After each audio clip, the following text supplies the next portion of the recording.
Let's have a conversation about parental alienations against mothers.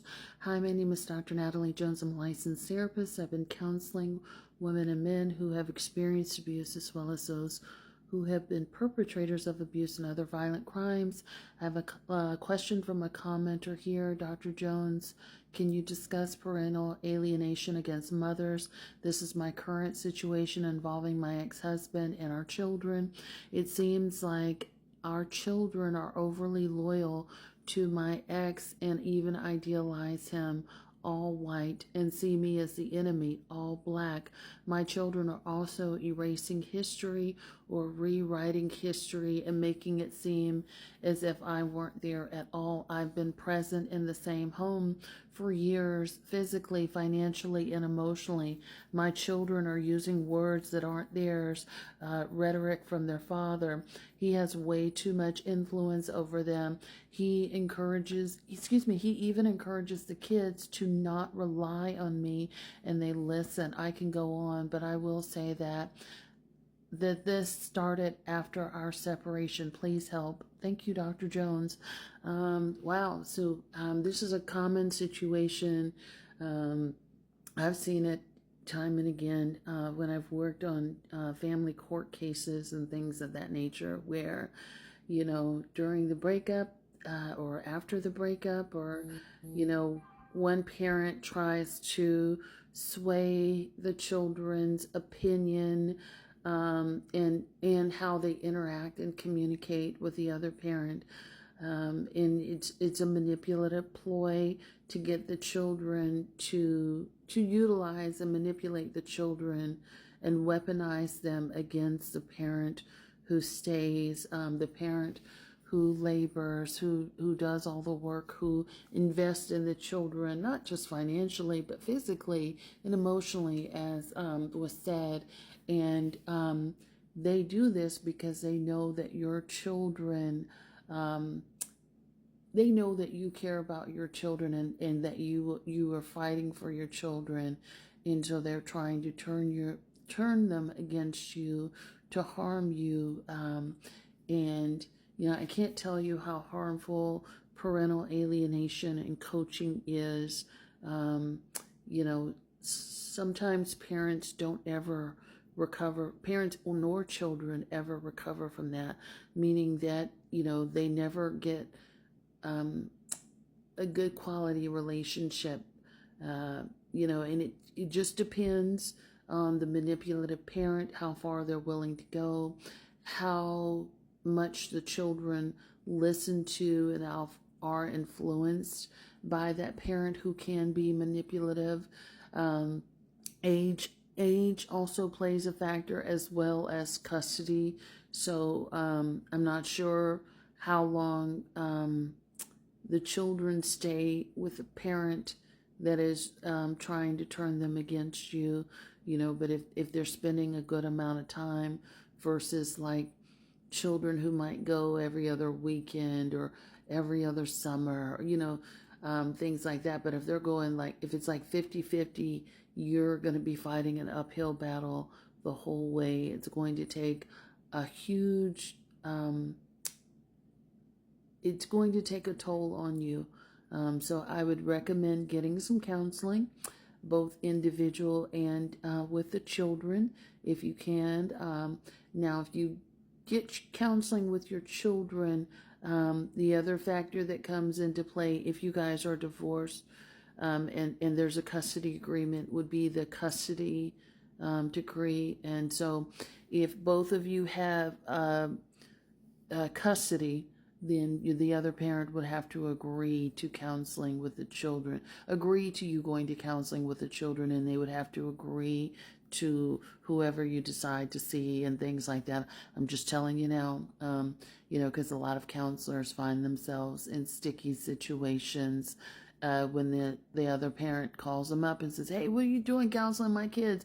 I never agreed to that, and it causes a mess. But if you can, I would recommend definitely getting counseling with you and the children, trying to have a conversation with them. I don't know how old your children are, but something lets me know that they may be, at least close to adolescence, or if not already adolescents, if they're, thinking and trying to do things independently.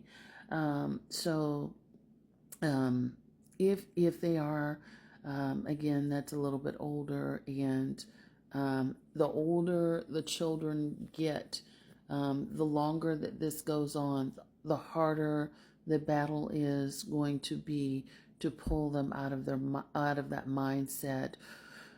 You also have to consider who has the bigger influence over them. In a lot of cases, which sounds like yours, it's going to be the manipulative parent.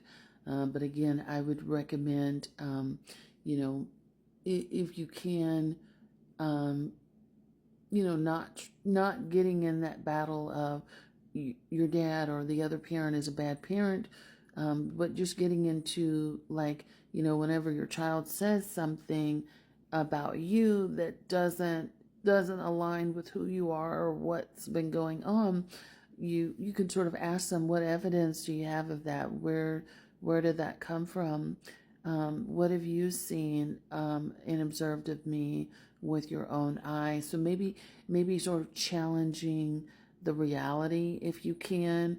And again, I'm not there. I'm just responding to what you're saying. So I don't know how. I don't know the level in which this has gone. But you can sort of challenge that and see where you can get with that. Like, what evidence do you have of that? Not what someone told you, but what have you physically observed of me with your own eyes? And those sorts of things. You can also tell them, like, hey, I really want to focus on rebuilding the trust and the communication in our relationship.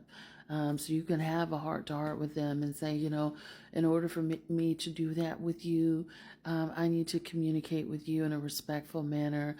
I need for you to communicate with me in a respectful manner. And instead of like having accusations and judgments, I would rather you reserve any concerns or questions that you have and come to me directly, and let's talk about it. Let's have a conversation and flesh out any concerns that you may have. But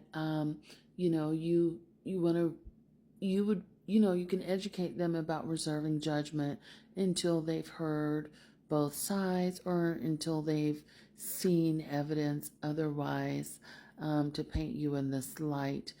You are also the parent. So if your children are getting pulled into, the adult's business, you can remind them that, hey, you're the child, I'm the parent. What me and your father have going on is between he and I, and we're currently working that through, and it's best that you let us work that out, because us working things out, or he and I having challenging communication, doesn't really reflect the relationship that I have with you. And I'd rather keep my relationship separate from what's going on in court, or what your father and I have been talking about, because I wanna protect our relationship, and and just sort of keep it that way. You have to balance the hat of like communication, respectfulness, not getting emotionally caught up with he said, she said, and ugly judgment, but also commanding respect as well. Like, oh, I can understand that you want to have some level of independence and autonomy, but I'm also still your mother, and I have rules when you're with me, and these are my rules. And so just sort of revisiting that with them. I hope that helps, and I know that this is general, and it's very brief. It's only a 10-minute video, but I hope that helps, and I wish you luck with your situation, and I'm sorry to anyone who's going through that.